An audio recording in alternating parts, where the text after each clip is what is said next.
Art was really the thing that I thought I could do best out of everything else. And that continued right through my life, really. I did dabble with music for a while, and I was in bands with David and other bands, singer, playing guitar and various things. But that sort of faded away from me, and the art thing came rising to the top.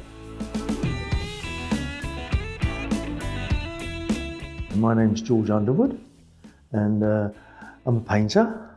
David Jones, as he was then, David Robert Jones, and Richard Michael Underwood, which is my real name actually. The George is a nickname that stuck. We met at the Cubs, rolling for the Boy Scouts, 18th Bromley Cubs. And we were 9 years old, which was a long time ago. And we cemented our relationship there and then, really, and had lots of things in common, music and anything that was fashionable or on the telly. Rock and roll was rearing its head in a few years later, so we were immersed in all those things going on at once, really. When David got into his music seriously, he changed his name to David Bowie. You might know him. We were both 15 years old, because he was born in January, I was born in February of '47. And we both fancied the same girl. I suggested that I have a party and invite her, and then we can both try and chat her up there. So I did. I invited her to my party, which ended up being a bit of a disaster, because suddenly all these people came in. Some I didn't know, with bottles of gin. Anyway, I had said to Carol, I said, sorry about the party, it's got a bit out of hand, and perhaps we could meet up sometime, you know. I'd arranged to meet her at this youth club. Just before I was about to meet, David phoned me and said, oh, I've just spoken to Carol. She said, she can't meet you tonight, she doesn't want to go out with you, she wants to go out with me. So to cut the long story short, I went down there later anyway, just to see the place, and her friend said, yeah, Carol's been waiting for you for over an hour. I realised David had been telling a few lies, and it wasn't very nice, and I was angry. The next day, it wasn't a fight or anything, I was just so angry I went over and just hit him. I don't ever say that that was a good thing to do, but I was fortunate in one way that he did say many years later that I did him a favour. Well, every time photographers were taking photographs of him, because his pupil didn't dilate as normal, it would give the impression, because of the light refraction, that it was a different colour. But he was born with blue eyes, I promise you. There's millions of different stories about this, and I'm telling you, I was there, I know exactly what it was. And he didn't have different coloured eyes, I promise you. When I was very young, I just loved drawing. I was encouraged to draw through my grandmother, actually. Whenever I went round to see her, she had loads of paper for me. She said, oh, draw. I've always wanted to pursue my career in art. That is something that I love doing. The fact that I was in the music business for a while myself, you know, you make contacts, you make friends. And of course, well, David particularly, he was responsible for the first album cover I did. He rang me one day and said, got this friend of his called Mark Bolan. He's just finished an LP and he wants someone to design the cover for it. He said, I think you'd be good for it. I did the album cover for that, which was titled, My People Were Fair and Had Sky in Their Hair, but now they're content to wear stars on their brow. And then David asked me to do a back cover for him, for his album, which was at the time just called David Bowie. It's now known as the Space Oddity album, and it was the back cover, and I illustrated all the lyrics for the songs on the back with David's sort of direction, if you like. Yeah, he always knew what he wanted, David. And then later on, he got Brian Ward, the photographer, to take some great photographs of him, and he brought them around to my studio and wanted me to colour them, tint them, because they were just sepia prints he gave me. And then one became Hunky Dory, and the other one became Rise and Fall of Ziggy Stardust. For an artist, the 12-inch format for an album cover was really nice sort of size.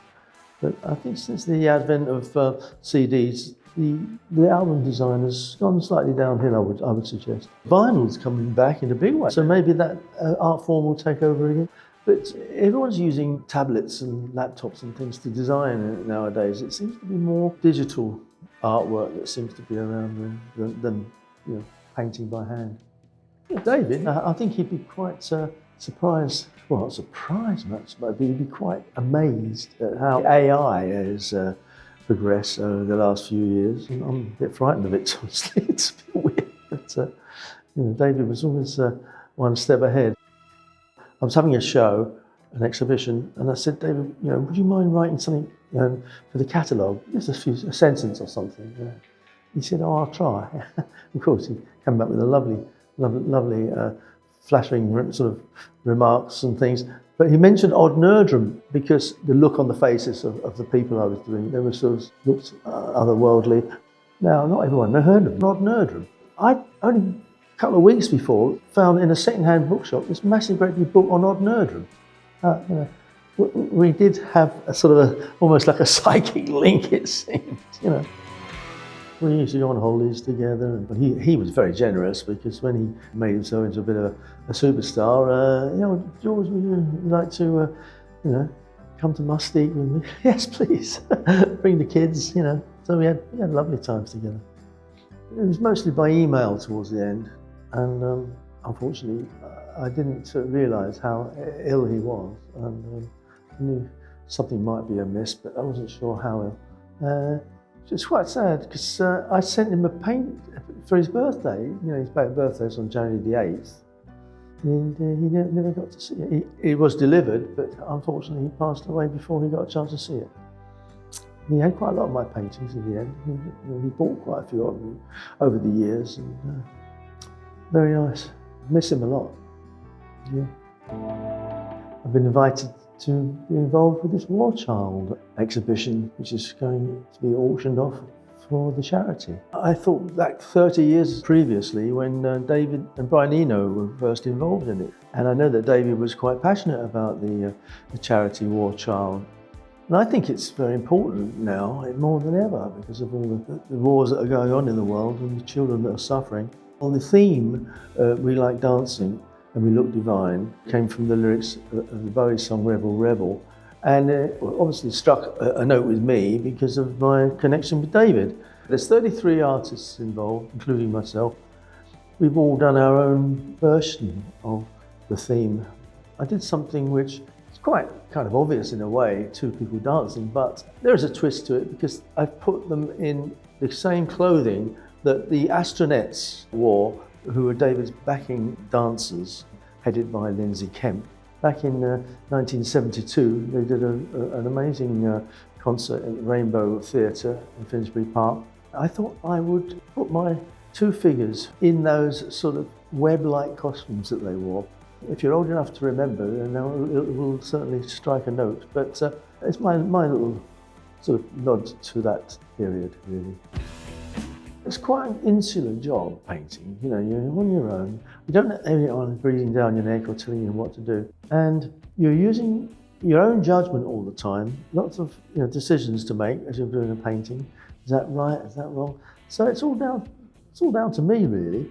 When I'm working, I'm in my own little world, really. I don't know what I'm thinking about. All sorts of things, really. It's almost like a dream state. I think. Very therapeutic, I think, yeah. Creating in any way, shape or form, whether it be music or writing, it is good for the soul, yeah. It's very good for the mental health. The planet could be a nicer place if we all picked up a paintbrush now and then, or did something creative, put it that way.